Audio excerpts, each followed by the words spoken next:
Happy GAQA Tuesday. I hope you guys are having a fantastic, wonderful, magical Tuesday. And I know you are thinking, what the hell? What is this? Why is Rachel back in her corner?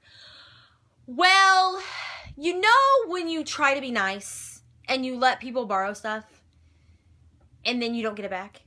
When you think you're going to get it back. Yeah, that's totally what happened to me. So, as you guys know, I was in Michigan over the weekend.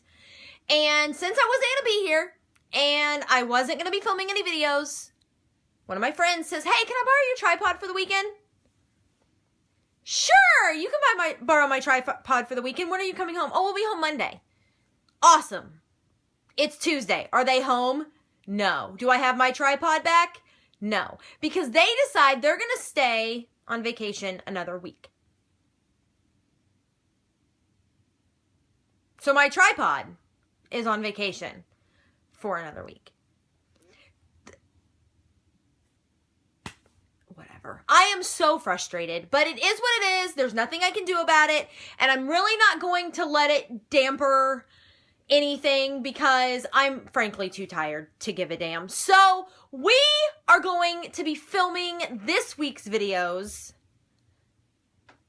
in my corner. So we're going to take a trip down memory lane and film in the corner for the week just until I get my tripod back whenever they decide to come home.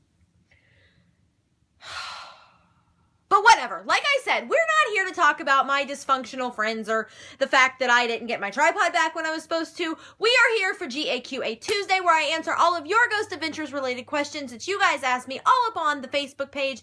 And we have a really good list of questions this week, and so I'm going to get right into them because some of them are going to be a little long.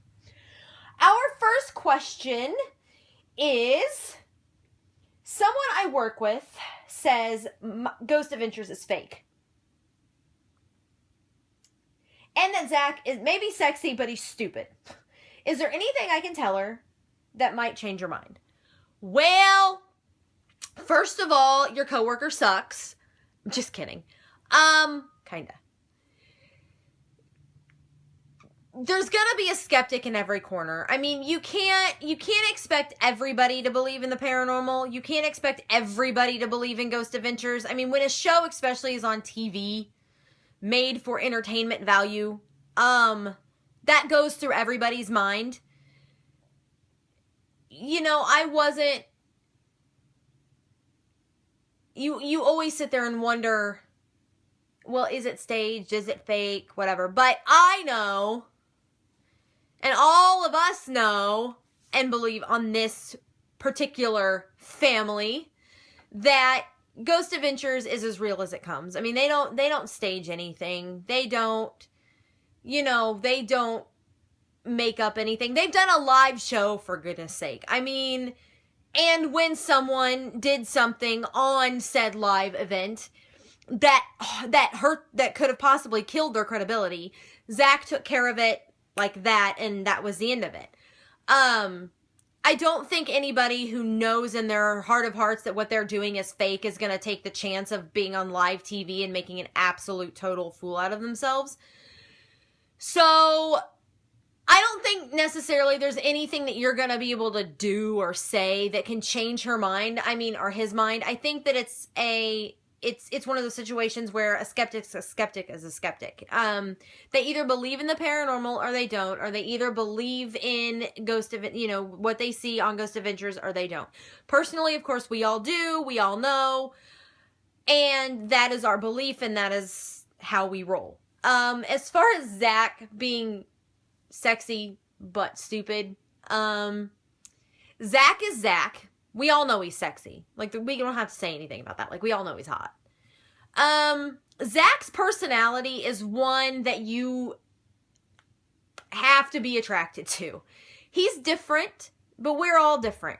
I think with Zach, the ones who have done their research and really know about Zach, or, have checked into his past, knows that he's very socially awkward. He has been for ever. He suffers from really big social anxiety. He's not real comfortable, I don't think, in his own skin, much less in his own skin around a bunch of people. So when you are someone who is that socially awkward, you have a tendency, I think, to maybe try too hard and kind of be full of yourself a little bit. And I think that that's Zach through and through. I don't think that makes him like a douchebag or like a jerk face. I think that's just him being him. I think that's just Zach being Zach. And so it's a personality that you have to be able to tolerate. And you have to be able to accept, because it's not an easy one to deal with. I do these videos and I get in front of you guys, and I'm one of those people who, when I'm around people that I'm comfortable with, like tenfold comfortable with, I am the craziest, wackiest person on the planet. I have tendencies to be socially awkward. I don't really enjoy overly large crowds of people where I don't know anybody. Overly large crowds of people in a room full of people I love and care about is one thing. Being in a crowd of people where I don't know you and I don't know you from Adam, then I can kind of shell off and be in my own little bubble, believe it or not. But it doesn't and it's not always looked at like, oh, she's weird. And sometimes it is, but it just depends on the situation and where I'm at and what I'm doing. And so I kind of understand it. I get it. I have high anxiety. I'm overly emotional. And so I fully feel Zach and his personality, because I have some of those personality traits myself, and maybe it's an empath thing. A lot of people who are empaths, those have been linked to social anxiety. So it's just one of those situations where I think his personality is one that you can either handle or you can't. And so overall, I don't really think there's anything that you're going to be able to do to change their mind. I think that's going to be on them. They're going to really have to either want to see the truth behind it, or they're just going to try to pull apart everything. I have people in my life who says that is so fake. That is so stupid. You can't even hear that EVP. And it's just because they're not open to it. I don't think that they're trying to debunk it always in their mind. They're not trying to make it something that they can believe. So, very good question. It's just a tough one. It's one of those situations where it's kind of to each their own, I guess. Moving on. Kind of backing up the previous question about real or fake. Is all of the equipment they use real, or is it staged for people to go out and buy it? This is a really good question because, again, entertainment value, sellability. However, yes, all of their equipment is paranormal investigation equipment. They use, the SB7 Spirit Box. They use digital recorders, cameras, all of these different devices to help capture paranormal activity. They don't make you capture paranormal activity. They're just a tool to assist you in doing so. And yes, they're all real, top of the, a line equipment. Yes, you can go out and go on Amazon and buy all this stuff. But it's not cheap. It's not like it's the 1995 digital recorder down the street, where it's $20 and you're out the door. You can buy some really high-end, expensive equipment. They're all created for the majority. There's engineers in the paranormal world who have created all of these things. Gary Galka, Bill Chappell. They have created all of this really awesome paranormal equipment to be able to assist paranormal investigators in capturing the evidence that they want, because the true goal of a paranormal investigator is to prove scientifically, without a doubt, that the paranormal exists. And these tools all help you do that. And so I think in a way, for the people who want to be paranormal investigators, who want to get into the field, who want to do this with their life, by being able to watch a show like Ghost Adventures and see the different equipment, get a little bit of history about it on the show, because the guys, they do talk about it. They do explain what it does and what it is, and who it was created by. Then you have the information to go out and get a hold of that equipment yourself. And so, no, they're not gimmicky. They're not, like the 99-cent app that can, make you hear ghost voices. Those are gimmicky tools that are crap and don't work. What the guys use is all top of the line paranormal equipment built for the paranormal field by engineers that would not put their name on it if they did not believe in what it was doing. So, yeah, for sure. It's it's there for information purposes, but it's all real, it's all accessible, and it's all reliable. So thank you for your question. That's a good one. That's something that a lot of people have never asked me, and so I really like that one. Moving on, our next question is, what charities or foundations do the guys support? And I love this because going back to, kind of being full of themselves and whatever, and socially awkward, the guys do have hearts, and they do have big hearts, and they have passions about things. Aaron does a lot with Toys for Tots. He does a big toy drive every Christmas. I mean, you will see thousands of dollars spent in Target and Big Lots and Marshalls and TJ, all these places. He goes and just every week just buys massive amounts of stuff and does big toy drives for Christmas for families in need. And Zach is really, really, really big into helping with the NSPCA in Nevada, and he is a big advocate for animal adoption, and he is just very passionate about getting in there, getting into your local shelter, helping these animals find homes, helping them find their forever home. And it doesn't matter what kind of animal it is. He is just an animal lover. And we always see pictures of his dog Gracie, who he did adopt from the NSPCA. We see Billy's dog Sophie, who they found while they were on investigation. And, Billy just took her home and raised her, as his own, and said, this is a new member of our family. And so they all have a big heart for animals, and they're all passionate about animal adoption and advocacy. And then, like I said, Aaron does the toy drive, and a lot of his proceeds from his big step in line go to various charities that he takes a part in. And so they do have a heart. They are more than just paranormal investigators trying to get people to believe in the paranormal. They want people to stand up for other things too. And I think that is so incredibly awesome. I'm a big, big, big animal lover. I cannot stand to see an animal suffer in any way, shape, or form. And so the fact that they pour their heart and soul into something like animal advocacy and adoption is just wonderful and amazing, and makes me love them even more. And so they do various things. I think they pretty much leave it open to whatever kind of touches their heartstrings a little bit. But I know that Aaron's toy drives and stuff at Christmas and his big step-in gear goes to various charities. And then, of course, Zach and all the guys are big advocates for the NSPCA and animal adoption. So they do have hearts. They are sweet, and they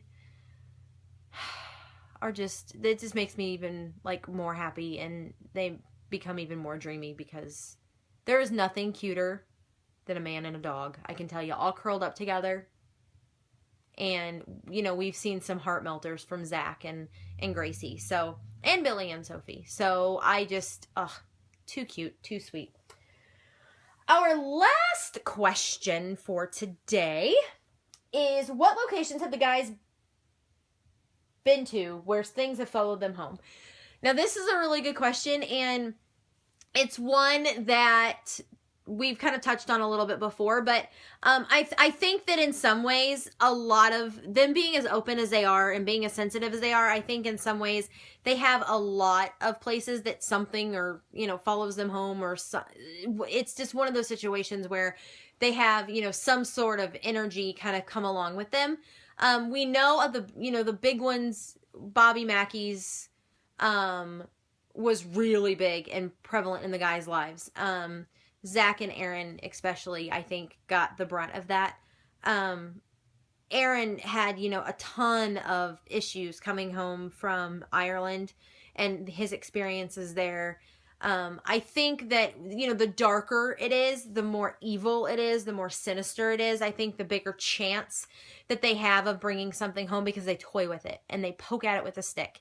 And it's just the chances that they take. And I think that they're fully aware of that, and the chance that something is going to follow them home and is going to kind of wreak havoc on their personal life, because you messed with me, so now I'm going to mess with you. And so I'm sure that every location has something that follows them home, or something that makes an impact on their life. But the big ones are probably, Bobby Mackey's, Ireland, the Exorcist house, all of those places that were really dark and really sinister have kind of left a big imprint on the guys in various ways, and they still pay for it. And Zach will say, I have a lockdown hangover, and we talked about lockdown hangover and how you're just so drained from being at such an active location. I know that the one that they just filmed in Kansas City this past week, I think did a big number on them. So I'm really anxious to see exactly what all that entails. And I've been trying to figure out where exactly they were by pictures, because I'm only a couple hours from Kansas City. I don't live very far. And so I was trying to figure out, where they were, but I couldn't really tell. They were pretty good on harnessing down where they were, just giving you kind of little floor shots and broken windows. And so it should be interesting, but I think that particular one may have drained them quite a bit. So we'll be interested to see how that pans out. And that, I think, is the beauty of going back into Aftershocks. You kind of get a chance to talk to the guys and have them discuss with the people involved in the location exactly how it affected them and vice versa. So I think that every location kind of puts an imprint on them in some way, shape, or form, but other, there's certain ones, the evil ones, that really kind of leave their mark. And so I have to say the biggest ones are probably Bobby Mackey's in Ireland, the Exorcist house, all of those places that are kind of really sinister in nature. So thank you guys for your questions this week. That is all I have for GAQA Tuesday, and we had some really, really good ones, and I was glad that I was able to talk about them and discuss them with you guys. I'm sorry, once again, I'm in the corner this week. It's just how it's going to have to be, and we made it for, a good month and a half or 2 months like this. We can make it a week. It's not a big deal. It's not a big deal. Or at least that's what I'm telling myself. My OCD butt is having a major issue with it because I like things a certain way, and I got used to doing it the way I was doing it, and now I have to go back. It's just whatever. I'm just going to get more frustrated talking about it. Ugh, I don't even want to think about it. But I hope you guys have a great rest of your Tuesday. I will be back in my corner tomorrow for What Should I Do Wednesday, where I answer all of your general paranormal related questions that you guys once again ask me all up on the Facebook page. Until then, stay happy, stay healthy, have a great rest of your Tuesday. I will see you guys tomorrow. Much love and happiness.